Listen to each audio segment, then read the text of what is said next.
Today I saw Black Panther Wakanda Forever. This movie was great and very different than the other Phase 4 Marvel movies that came out in the past.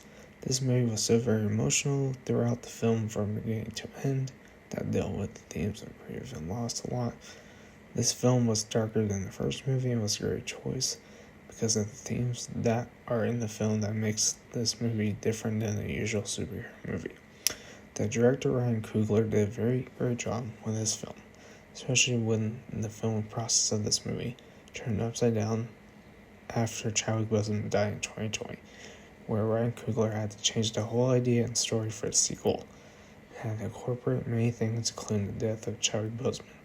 The film felt like the first movie, but a more expanded story to the plot that involved with that post-credit scene from the first Black Panther, where T'Challa opened Wakanda to the world to help out other countries with resources and many things. This movie had so many unexpected twists and turns throughout the whole film, from beginning to end. I thought the whole cast did great, and the ones acting who stood out so much throughout the film are Angela Bassett, Letitia Wright, Tenoch Huerta, and Lupita Nyong'o. They did a very great job of introducing Namor into the film and incorporating him in the story. The action sequences and choreography were great, and the visual effects were great. There were many unexpected cameos that you didn't see coming and expecting that would be in this film. The score of the film from beginning to end was great. This movie was so very different than a typical superhero movie, like how the first one was different than other films. This movie did a very great job of honoring Chadwick Boseman throughout the film.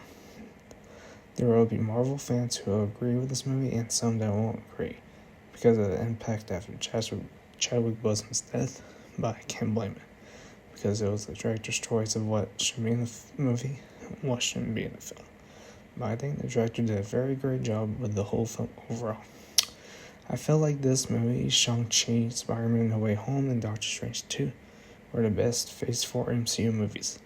This film had only one post-credits scene, which was a mid-credits scene, and there was nothing after the main credits.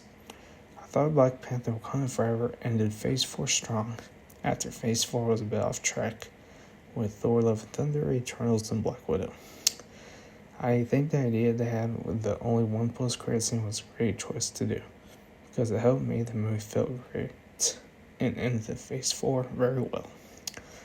It made this film feel like Avengers Endgame, even though Avengers Endgame didn't have a post-credit scene. This movie had a feeling of Avengers Endgame when it decided to go longer than the first Black Panther movie, and when it dealt with the themes of grief, loss, emotional, and many more themes throughout the film.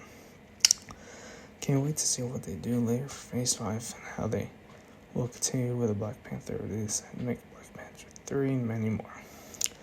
There will be many people who thought the pacing related might have ruined it because of the runtime, but I felt like the film didn't feel as long as the runtime.